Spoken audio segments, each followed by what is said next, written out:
I'm Tim Kittro, and here to bring home the bacon are Big Ryan the Fat Guy. Again, fact, no one even cares about these non sequiturs. What's the point? Whatever. What's the point? What's up, YouTube? It's the NFL Week 14 picks against the spread video for the 2020 NFL season. The Fat Guy and I are 97, 91, and 3 for the season. Good for 51.6%, 52.5% all time. But like I always say, no one cares. On to Thursday night. New England Patriots at the LA Rams. 6.5-point favorites. 35% of bettors on the Rams. Fat Guy, who you got? 6.5 points. Doesn't that feel like too much? If you are able to get this line, I'd say buy it right now. I mean, I understand that 65% is on them, but that's early better, so it's not necessarily a contrarian pick to be taking the Rams and laying the points just as of yet. But you gotta feel there are public sentiments that are going to follow a monumental, historic. What type of performance was New England's 45-0 drubbing of the Chargers? Big Rye. Shocking.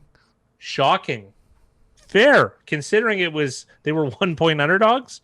Only third time in NFL history that a underdog has won by 45 or more points, even though one is hardly an underdog. Regardless, 6.5 I just think is a really good line for New England. I don't mind taking this. It does feel a little bit weird, though. Why is it so much? I didn't take it yet in real life. I'll be taking the contest because I have a feeling there's a chance that this line could maybe just hold at 6.5, or maybe 6.5, despite getting overwhelming support for New England, and pros end up just backing the Rams. So I'm just waiting around. It's a little bit sneaky for me, but I think this is too many points. So I'll be taking the 6.5 New England Patriots in the contest. Rams, of course, having a nice outing with I believe a flawless performance as far as turnovers are concerned for Jared Goff and company. Well, at least Jared Goff. I don't think that win, though, is going to carry as much recency bias as a New England win is. So I do think the public is going to back New England.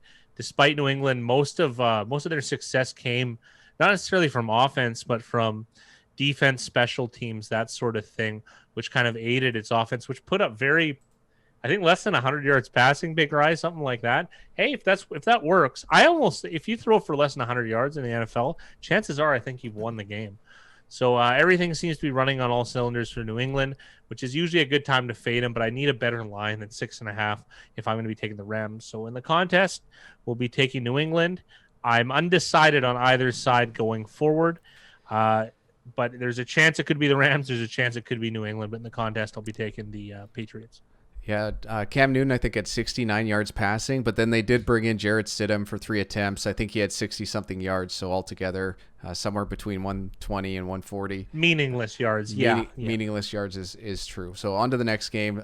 We'll start off with the Sunday early games. Houston Texans travel to Chicago to take on the Bears, who are 1.5-point underdogs at home. 46% of bettors are on the Bears. Fat Guy, who you got? I don't like this game either. It just seems bizarre to me. Clearly, because let's be honest, the Texans have been playing a lot better football as of late. So, I mean, that's not usually how I make a selection here. I want to use the market. And the market is about even, Big Rye, is it not? Yeah, it's fairly even. Even the money percentages are fairly even. So we'll go to the analytics. Houston is definitely not a popular team to bet this year. Neither are the Bears. However, the Bears have received a lot more total bets than the Houston Texans have. You could argue that Chicago being an old market, though, and perhaps the primetime nature of some of the Bears games would add to a larger total number of bets. So that might nullify that as well. So if this is a coin flip, let's just take the Texans, a team playing better ball, and a lot of ineptitude as the Bears are still pedestrian on offense, despite putting up 30 points. I think Mitchell Trubisky had a bit of a gaffe to end the game. It would make me like the Bears a lot more. A coach firing would have made me want to take the Bears in this instance. But we're going to go with the Texans in the contest. This is easily a no bet for me in real life. Next up, the Green Bay Packers travel to Detroit to take on the Lions, who are 7.5-point underdogs. 47% of early bettors are on the Lions. Fat Guy, who you got? Well, we're going to go follow the money. That's it. There might be 53% of the bettors on the Packers, but a large chunk of the money Over 90% of the money currently, just 643 bets, is on the Detroit Lions. So 7.5 points, and that flows over a key number of 7. And key numbers is going to be maybe a theme of this show. How valuable is the number 7, Big Rye? It's just under 7% of games have finished at 7 this year. That's a lot. That's a lot. And that's why that they call it the hook. That half point is worth so much to me. If I could get the Lions, I'm going to be betting in real life, minus 105 to even minus 110. I'll be taking that at 7.5. And the early market bettors, they're putting their money where their mouth is, and they're thwacking the Lions. Whereas the Packers are getting a little bit more volume, but they're getting far less money. The Packers also, there's something called regression to the mean. I'm sure a lot of you listening understand what that is, and it means things will kind of level out over time. And the Packers have been pretty strong against the spread this year. I think they're the second best team, or at least tied for it. Yeah, they're 8-4 against the spread on closing lines this year. Yeah, so I mean, it doesn't mean that doesn't mean they're going to finish 4 against this, like 4 losses against the spread, but it adds like a hair of weight, let's say, right? Because usually you regress to the mean through dilution, which means like through a large sample, not like a cliff dive of 4 against the spread losses to go 8-8, which is what it's supposed to be anyways. It's kind of how the spread works. But that I do like the Lions. Also, too, I think Lions get a little bit of a boost here. Coming off a really tough win against the division rival Bears in Darrell Bevell's first outing as interim head coach. So I'm kind of liking the Lions this week. 7.5 is a nice price. Let's go Lions. Yeah, an interesting example of that, talking about regression to the mean, was the New York Jets, who have gone 3-1 against the spread. They've covered against the Patriots, the Chargers, and the Raiders in 3 of the last 4 weeks. So it's just something where they were 0-7 to start the year, something like that. Now they are whatever they're at. They're a lot better against the spread. Same thing could be happening for the One more Packers. finishing point on regression to the mean. Do you see what that really says, though? Think about how the Jets have performed. If they're 0-6 or 0-7 in a row, and then they go 3 out of 4 covering. Part of it's because the spreads are inflated. Do you know what I mean? People get confident, and then they overestimate the abilities. Are the Packers better than the Lions? We all know that's true. We know that. But we don't bet the team, we bet the number. And 7.5 is too many points, more than likely. We don't have a crystal ball that tells us the exact amount, but 7.5 is a nice line. And why does it matter between 7 and 7.5? Big Ride just told you 7% of games ending in 7. Of course, it could be either way, but I mean, it's like a 3.5% advantage. So let's take the Lions. Let's take the points. Fat Guy, next up, the Minnesota Vikings travel to Tampa Bay to take on the Buccaneers, who were 6.5-point favorites. 51% of early bettors on the Buccaneers. Who you got? I like the Bucs here, and I rarely ever throw one of those. They're gonna kill them. They're gonna blow them out. I actually think there's a chance at a Bucs blowout. And one of our other users, Josh Allen, brought up alternate lines, and this might be one of those spots where I'm going to entertain it, because I think the Bucs, from a handicapping perspective, have a severe advantage over the Vikings, and from a market perspective, there's a little bit more dollars wagered, despite they're about even in volume. And it is an early market. There's only 378 bets. There are more dollars wagered on the Buccaneers, and that's going to carry a little bit of weight from me, especially from early bettors. So I do like the Bucs this week. I don't love them, but I'm going to do some homework and entertain some alternate lines to get a better price, because they're 6.5, but they're you do have to lay a little bit of juice, and I hate doing that, because this is a weird thing. We always say minus 105. Well, when it's like minus 111, minus 112, your win rate just has to increase so much, and it's really hard to hit these. So I'd rather find something with a little bit less juice, or even plus money, for instance. So an alternate line of, say, Bucks minus 13, for instance, I might get a really nice price. That being said, in the contest, I'll be taking minus 6.5. I'm going to explore my options in the betting markets after this video is done. I didn't pull the trigger yesterday, but I'm going to take a look today. So in the contest, definitely the Bucks. The one thing I am worried though is if it does go to 7, that meat, it's starting to get 7 seems like closer to equilibrium, and 7.5, it's a stay away for me. Don't forget the Vikings might not get the love considering they went to overtime against Jacksonville, and they really could have lost it. One of the worst gaffes I saw this weekend, 23 seconds left, Mike Zimmer takes a timeout. It's their last timeout with the clock running rather than running a play. And what it ended up doing is the Vikings had to run a passing play that was incomplete, kick a field goal. The Jags got the ball back, and then the Jags had a 62-yard field goal to win it with 1 second left. It's just an insane gaffe for me too. I don't know. Maybe that's giving me a little bit of anchoring bias, but coaching should be a small edge to the Buccaneers, and they're coming off a bye as well, which could inflate their numbers in the public. Don't forget the Bucs are a really public team, so this number, when this video comes out, might not exist by then. How much of the public like betting the Bucs, Big Rye? Well, as of number of the bets, Tampa Bay is the most bet team in the NFL. From a percentage-wise, they are 5th as far as percentages. Could you explain those stats in detail? Sorry.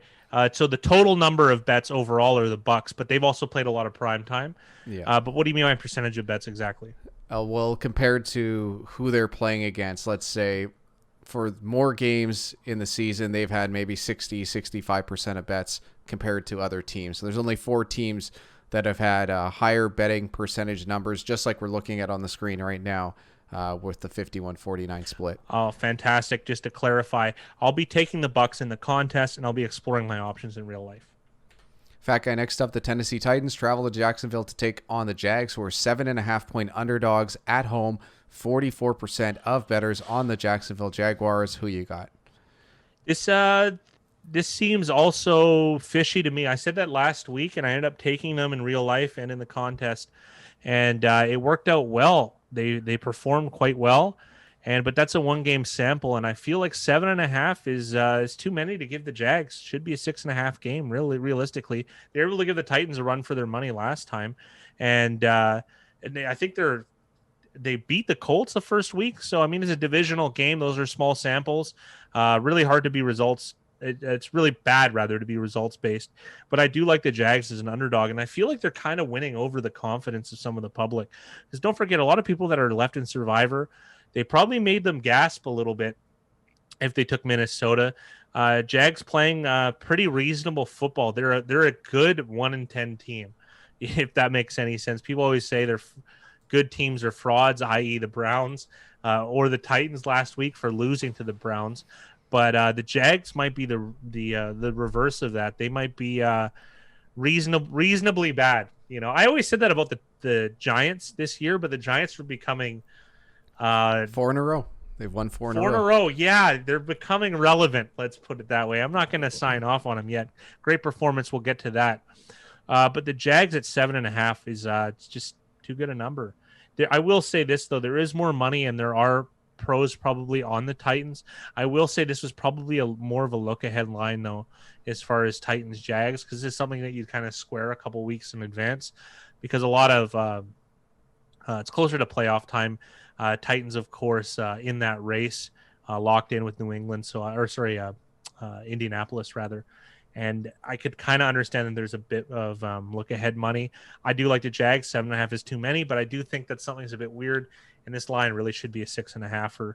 So something's up to me, and I'll be taking the Jags. I'll probably be shopping around a real life. Minus 110 is not the juice I want to pay, but I probably will pay it if offered the opportunity. It's kind of in the realm of the Bucs game, but 7.5 is a really nice number. That half point is a big deal. Next up, the Cowboys travel to Cincinnati to take on the Bengals, who are 3.5-point underdogs at home. 41% of early bettors are on the Bengals. Fat Guy, who you got? Well, we're definitely taking the Bengals here, 3.5 points. If you can get 3.5 with good juice, I'd say get it in real life as well. Contest-wise, no brainer. They have a difference of 21% in the money. So realistically, despite having 41% of the bets, uh, two out of three of the dollars coming in are on the Bengals, and that's part of that is because the Cowboys haven't played yet. And there could be some negative news. You got to remember though, like when you pre-bet one of these games, the opposing team, sometimes you're gambling almost on bad news coming from that team, i.e. an injury. You're not hoping for it, but it is a possibility. It's going to happen regardless of whether you hope or not. So the Cowboys could have some negative injuries. And one thing I will say though is going from, say it's Andy Dalton would be the most important injury, but that's not going to Garrett Gilbert. It's not like going from like Lamar to RG3 or something. It's way less of a substantial injury, right? Or Aaron Rodgers going to whoever they have as a backup. It wouldn't hurt them. So for the Dallas to really lose value due to injury, it'd have to be what's called a cluster injury. So i.e. 2-3 offensive line injuries, and then you end up with a game kind of like Washington versus Dallas 1. I mean, that number 2 was almost as bad, but the first game where they had most of their offensive line injuries. So this game hasn't happened yet. I do like the Bengals as is, and I think this is a good price to buy, considering there could be some negative news that comes out of Dallas, and then it'll negatively affect the line. However, though, you are gambling in the sense that if Dallas does pull off a miraculous slam dunk victory where they blow out the Ravens, you might get some Dallas action, might sway the public with a performance like that, and you might get a bit better of a line for the Bengals. But I do think it's more likely that they have a mediocre performance against the Ravens and they lose, thus keeping the spread as it is. But I'd rather get it now than gamble on it later. So I'm going to be taking the Bengals. I'm going to take the 3.5 points. I think this is a good spot to take them. They had a bizarre performance against the Miami Dolphins. They were a little bit dirty in that game, and that game got a little bit out of hand in certain areas, but they weren't able to cover. Large spread too, and Bengals have been good against the spread, but this is a different Bengals team without Joe Burrow, so I almost feel like they're going to cut those in half. Yeah, you know what I mean? Like Joe Burrow was kind of underrated, I think, and he was given too many points. Now I don't know if the Bengals are underrated. They might be underrated for a different reason, though. Do you know what I mean? Like they don't have Joe Burrow, but they're still bad, but they're not that bad. I don't think that Dallas should be laying points to realistically anybody on the road. And 3.5 is just a big number. Now, to put this more into perspective, I'm gonna have Big Rye again tell you how often the scores this year have landed on the number 3. Well, road teams have won by 7.85% of the time. Home teams have won 6.81%. So you can do the math there. It's sitting around just above 14%. That's unbelievable, right? And road teams, there you go, 7 point. I mean, this is just from this year, so the sample is a lot smaller, and it's probably a little bit less than that. So we've probably seen a good run from threes, the number 3, but it is significant, and that's why that half point is so much. We always talk. I was talking to responding to one of the comments in our past video. Why don't we talk about the team so much? Because betting the number is just all so important, and I'm trying to highlight that this show to kind of move the ball, cross the chasm a little bit with some of us, and let's get a little bit sharper. But maybe I don't explain things too much with some of the jargon, so we're going to be a little bit more in depth with some of that this year and the reasoning why or why not. On to the next one, Big Rye. Next up, Arizona travels to New York to take on the Giants, who are 2.5-point underdogs at home. 29% of bettors are on the Giants. Fat Guy, who you got? I think this is a nice bounce back spot, don't you guys think, for the Arizona Cardinals? Why not? Why not? The one thing I am worried about is Kyler Murray's shoulder injury. Like, how serious was it? I didn't get a good look at that game against the LA Rams, so I wasn't able to really soak in and see what type of injury it is. Because I mean, it could be daunting. And Daniel Jones is coming back for the Giants, which I think Daniel Jones has a very, very high ceiling. I think he is a promising young quarterback, as they say. He'll probably end up around mediocre, but as far as accuracy and ball placement, he's up there. He's a very, very strong quarterback. However, though, I do think he turns the ball over, at an alarming rate and has some poor decision making as well as holding onto the ball. We've seen improved line play from the New York Giants in their victory over the Seattle Seahawks, which was unbelievable, which is one of two amazing victories and amazing games that I was able to enjoy this weekend and this Monday. The Giants will be riding very, very, very high, though. And there is a good chance you could wait on this. Early pros do like the Cardinals, but the Giants do have a bit of a public following, and they do get bet on. And they've done quite well against the spread. Where do they line up in all of those statistics, Big Rye? Giants against the spread are 8-4 this season on closing lines. And what about total number of bets? Total number of bets for the New York Giants, they're 15th, so average. 15th, which is more than you would think for a bad team. Like, I think it's a little bit higher than it should be. I think there's a bit of Giant homerism. There's some homers for the Giants. I don't know how else to say that. I don't know what the verbiage is. That being said, I do like the Arizona Cardinals. I think this is a good spot for them against the New York Giants. I think there's going to be some love, though, and you might be able to get to wait and get a better line because there's more likely going to be bad news coming out of the Cardinals, perhaps. And the Giants are going to get a lot of fanfare because they pulled up the upset of Sunday. I wouldn't call it the upset of the week considering the Washington football team's performance this Monday, but it was a really, really well played game, and they did a great job. It wasn't on prime time, but it's going to be talked about a lot. It was fantastic. They had a great performance. So we should see some public money flowing in. And we should be able to get a better price on the Cardinals. So I'm going to take the Cardinals. I'm going to try and take a later line. But there's probably going to be some resistance points. Like if the if the Giants get money, then there's going to be buyback on them. I think the pros are really going to like the Cardinals in this spot. So if you see it move down and then move back up, I would get it right then. Three isn't exactly a number I like for the Cardinals. I still would. But 3.5 is where I wouldn't buy, but 2.5 I quite like, and I'll probably buy now. And I'll probably add soft entry, as we say. I mentioned that last show. So soft entry on the Cardinals is probably the play, but I think you should prepare to add on during the week when the New York Giants money flows in. Next up, the Denver Broncos travel to Carolina to take on the Panthers. The Panthers are 3.5-point favorites at home. 70% of early bettors are on the Panthers. Fat guy, who you got? I like the Panthers. I'm gonna wave a little bit. I'm gonna be honest about it. I'm pretty biased about the Panthers. I think Teddy Bridgewater covers. He's underrated. They call him Teddy Covers, Teddy Two Gloves. I like him. I like the Panthers. Everything about him I like. The money and the early bettors, the early pros are on the Panthers. Broncos have seemed to be a not necessarily a pro pick, but I guess it's just a pro contrarian pick all year. And they were able to cover with a really nice performance against the Kansas City Chiefs. But I think the Panthers coming off a bye are 3.5. I don't mind laying. I really don't. I got to be honest. And like I mentioned, I do have a bias towards the Panthers. So it might cause me to not pull the trigger on them exactly. But I just think they're better across the board.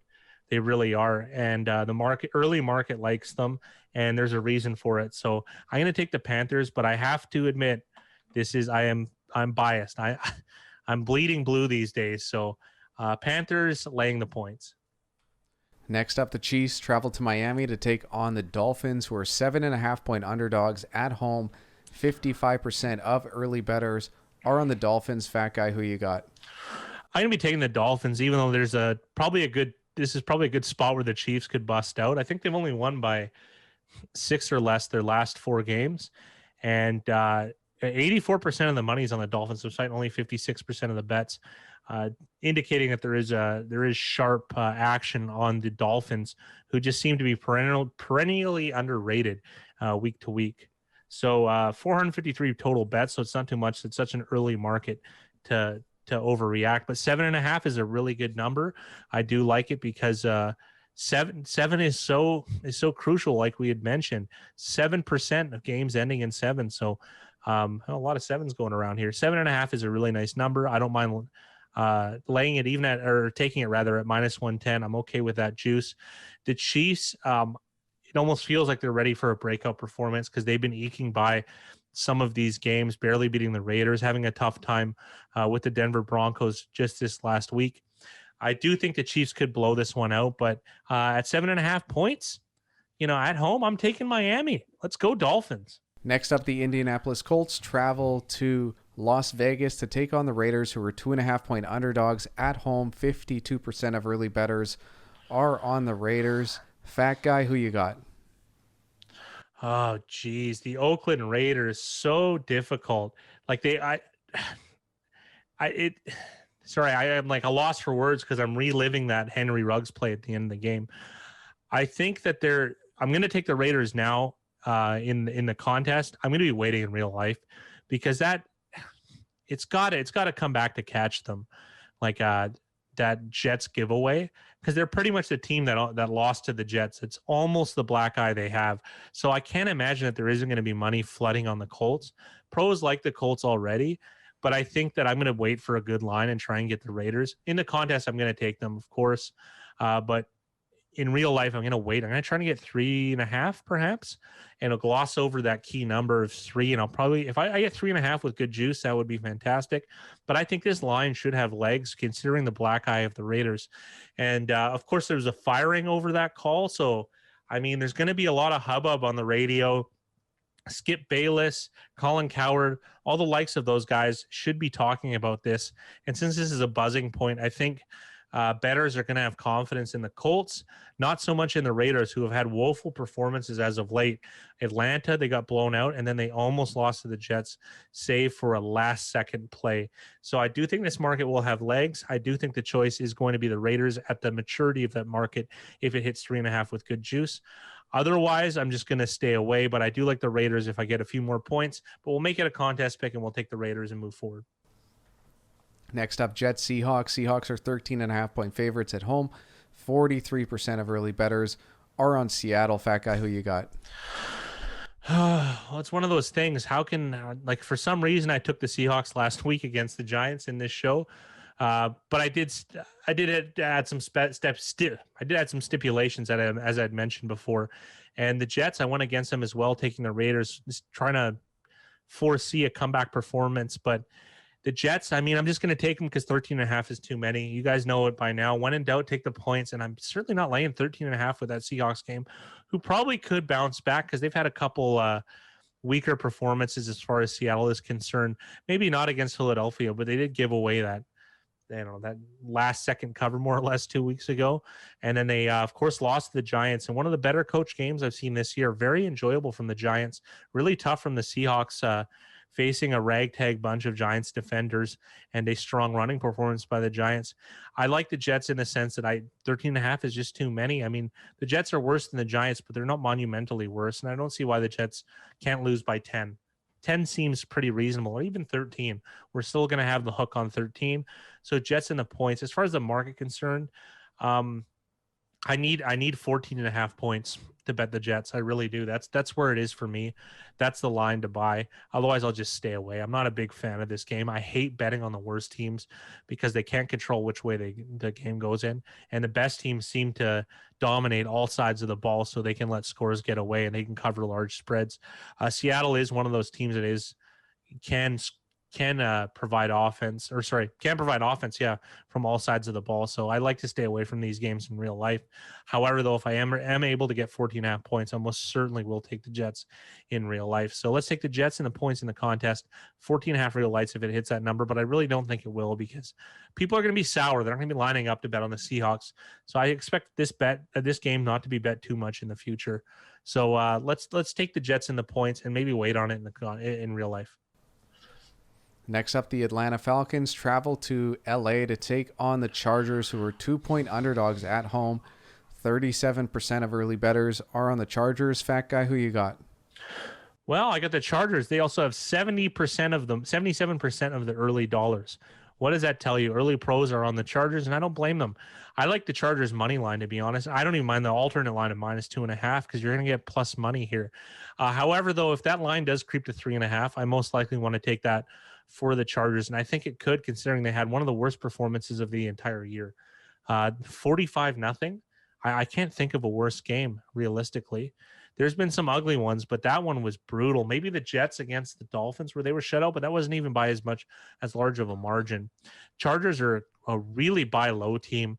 Falcons, they came off a destruction of the Raiders and a competitive game against the best record in the NFC in the New Orleans Saints. So I can't imagine that they aren't going to have the sentiments of the public. So this line should move from 2.5 all the way up to 3 or 3.5 perhaps. And if it doesn't, I'll just be taking Chargers money line or an alternate line of Chargers -2.5, pending what I see, pending what comes out better in the lab, as we like to say. If I do a little bit of hard math, just another concept we're trying to work out at Big Ryan the Fat Guy Laboratories. So I'm going to be taking the Chargers, and it depends on the price. It might be to win the game, or it might be the points if the market matures in a direction that I like. So let's take the Chargers and let's take the points. Next up, the Washington football team travels to Arizona to take on the San Francisco 49ers, who are playing on a neutral field in Arizona. San Fran is 4.5-point favorites in Arizona. 60% of bettors are on San Francisco. Fat Guy, who you got? I'm taking football team because this price is ridiculous. I think it's going to shift, so I would buy it now. Some places you can get it at 5.5 even, but 4.5 seems to be the standardized line. And most of the pro money is on the football team. How are they going to be underrated after this performance? This might have been the performance of the year. I thoroughly enjoyed this game. We have a strong front seven and we'll call it a rangy offense, which should be able to run the ball. Antonio Gibson being out could hurt them going forward because he is their strongest running back, but their running game could be hashed out. Peyton Barber and J.D. McKissick are just fine. Running backs add very little to win probability, to be honest. I was just a fan of Gibson and his thrashing style, which is could be without the football team going forward, considering the toe injury he sustained during the Pittsburgh game, which I thoroughly enjoyed. Washington didn't just cover as 10-point underdogs; they won. I know it closed at 6, but this was an upset for the ages as far as effort level, and I did kind of like it. I did almost foresee it as well, so I was big on the football team, and they did not disappoint. That's why I'm wearing the garb, wearing the old, I guess, Redskins gear. Are we even allowed to say that anymore? Sound the alarms. I like the football team at this juncture, but if it went down to 2.5, I don't mind taking a middling play on the Niners as well. A middling play is when you win both bets. So if I take football team at 4.5 and then I take the Niners at -2.5, and then I hit the Niners win by 3 or 4, I win both bets, right? And then you have to calculate whether winning by 3 and 4 will outrun the juice that you'll pay on losing. I know that's all confusing, but we got to move. We got to advance everything. We got to move the stone as far as knowledge goes, and this is one way to do it. So let's take the Washington football team at this number, although if it gets low enough, I'm going to be buying back on the 49ers. Final Sunday midday game is the New Orleans Saints traveling to Philly to take on the Eagles, who are 7-point underdogs at home. 38% of early bettors are on the Eagles. Fat Guy, who you got? Well, I'm going to be taking the Eagles, but this is going to be in the contest. In real life, I'm going to wait for this market to mature, and hopefully I get that extra half point. I don't want 7. I want 7.5. I want that key number of 7 to be in my back pocket with the Eagles. I hope they start Jalen Hurts, to be honest. I felt he looked smoother in the pocket and gives the Eagles a better chance to win, considering their leaky offensive line. I will concede that early bettors are all over the Saints, and early money is all over the Saints. So this isn't one of my stronger market plays, not by a long shot.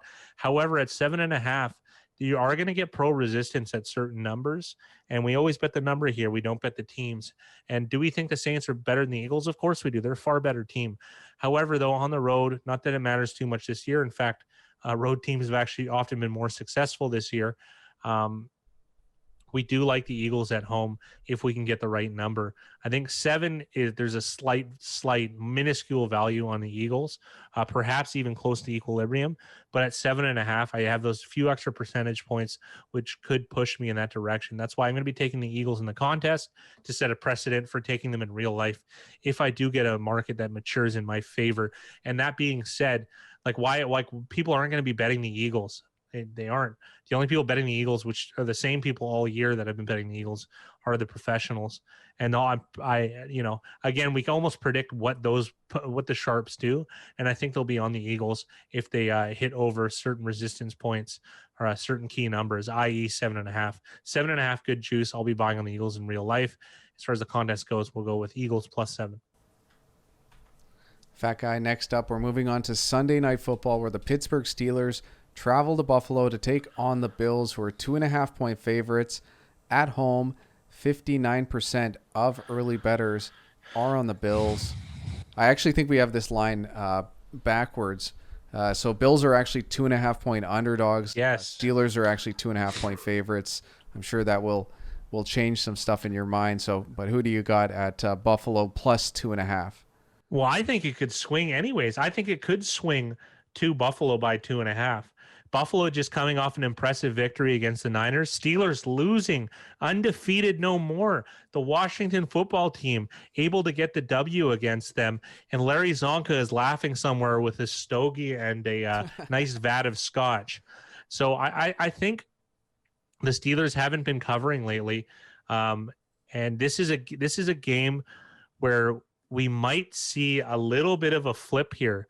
People might have recency bias on the Bills. They might be a little bit tainted by the Steelers, who lost outright. They didn't just cover, they lost outright to a 4-7 team in the Washington football team. So I haven't taken them all year that I can remember, and this will be probably the first time. Someone will probably point it out. I like the Pittsburgh Steelers. I like a do-up performance from against a do-down team.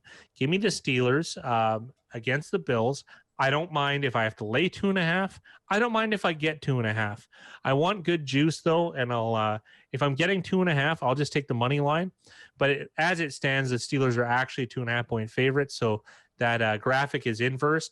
But I don't mind leaving that up there because I actually think that's where the market is going to end up with Bills as the favorites, or maybe Bills -1, something like that. So I'm going to buy them now, the Steelers, because in case that there is a sharp plays and I'm wrong about the public's recency bias and the line does move to 3, I don't really like the Steelers as much, but laying 2.5, I don't mind whatsoever.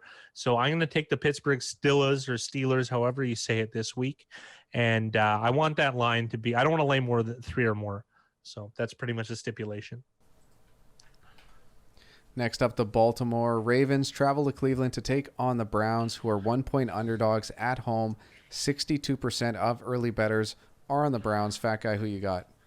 Well, I think we know where I'm going. There's more money on the Ravens, despite only 38% of the bets. And I'll be adding to that total. I do like the Baltimore Ravens.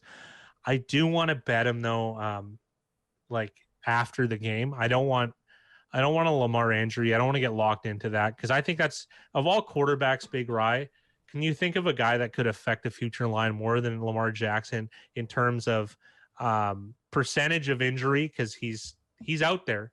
He's out there. He takes contact, right? And also the drop off to RG3 is pretty big. So I don't want to take this right now. I'll probably take it right after the Cowboys game. Unless they get blown out, then I'll just wait. If they get blown out by the Cowboys, then I'm going to wait to take the Ravens and hopefully get a better price, because maybe the Browns are winning people over, because they're 9-3 for the first time since 1994, I believe, 1995.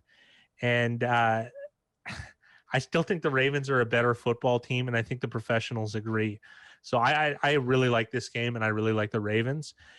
This is a revenge game, you could say, divisional one for the Browns. But that was a total blowout, the one that happened. I don't really think much has changed, to be honest.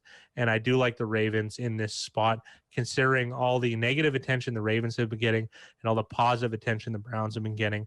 I think this market could bear fruit as far as a line movement, perhaps against the against the Ravens against the Browns, making the Ravens a more hospitable choice and perhaps making them underdogs. I could see that. Just like I thought the Steelers game was going to have that, the Ravens game, the Ravens market could bear that fruit as well, especially if the Ravens get blown out, which I did take the Dallas Cowboys. So I would like, in a perfect world, Ravens get blown out. I bet the Ravens at pretty close to the closing line, and I get the Ravens at, like money line plus 109 or something. That would be an ideal world for me. I like the Ravens to win this game. I just want to get the best price possible, which might be a little bit down the road. All right, Fat Guy, on to the lightning round. We'll start off with the Thursday night football game, Patriots-Rams. Patriots and the points. On to Sunday's midday games, Texans-Bears. Houston laying the points. Packers-Lions. Detroit with the hook, 7.5, glossing over the key number 7. Hardly a lightning round. Vikings-Buccaneers. Tampa Bay Bucks. Titans-Jags. Jags and 7.5. Dallas at Cincinnati. Cincinnati Bengals plus the points.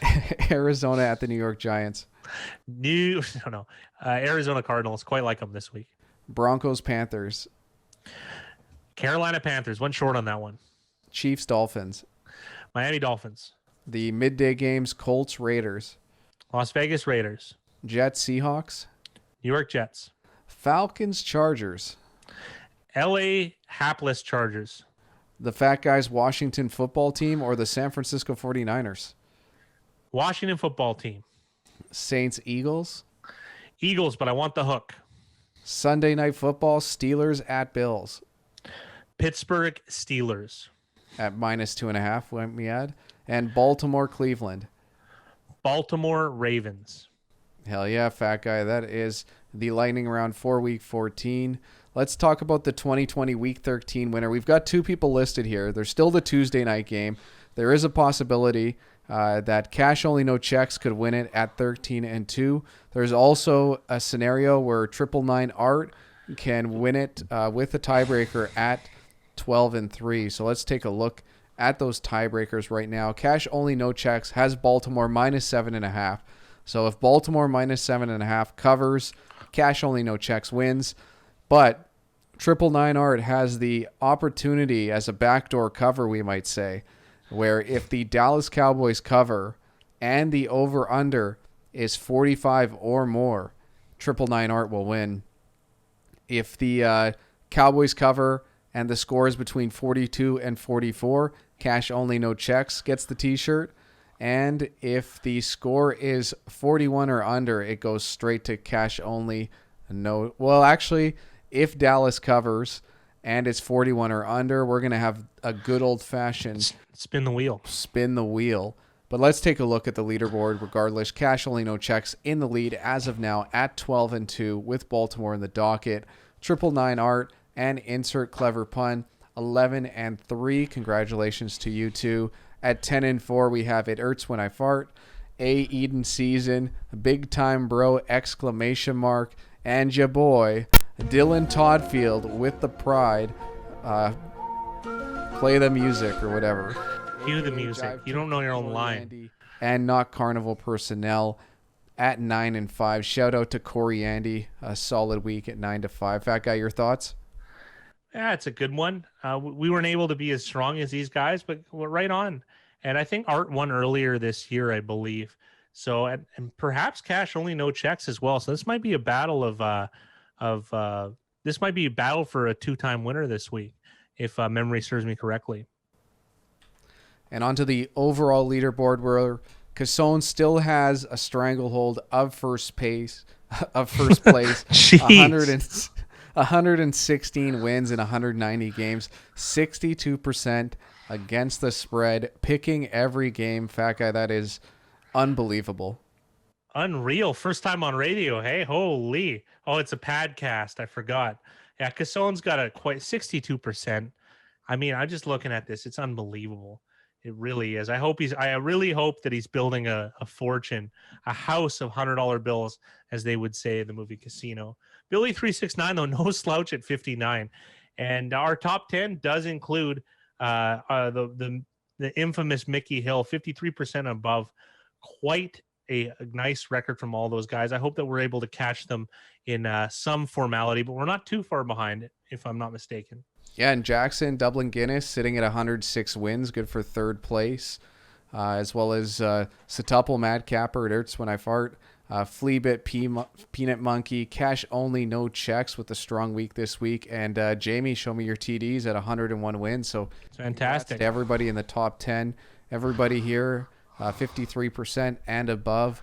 That's winning against the spread no matter where you're playing. All right, Fat Guy, on to the JS715 name of the week. Honorable mentions. Fat Guy, no, you're fading into a black hole. It might look like that, and it might look like I'm going to damage the universe by staying in here, but this makeshift green screen's got to stay, and black is the way to go. I did have some books up there, but Big Rye found it pretentious, the idea of me in a library. I thought it was almost funny, but we're going with the black background. He's got the same one. I didn't see you badgering him.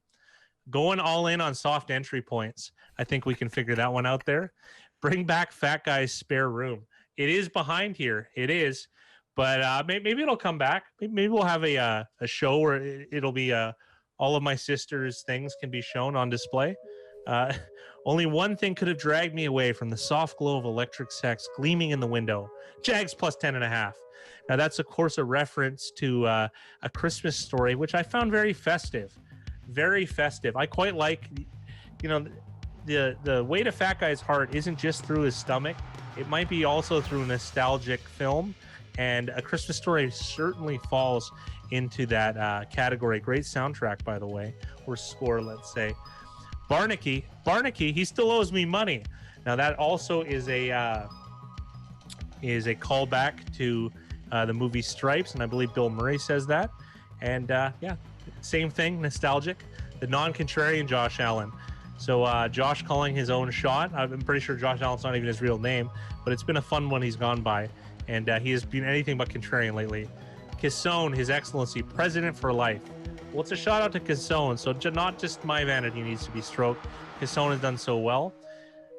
You guys see the size of that chicken? I don't know which one he's referring to, but I don't mind it. That's a fun name. This is the JS715 Name of the Week. Whoa, kaboom! JS715 Name of the Week, presented by Tim Kitzrow.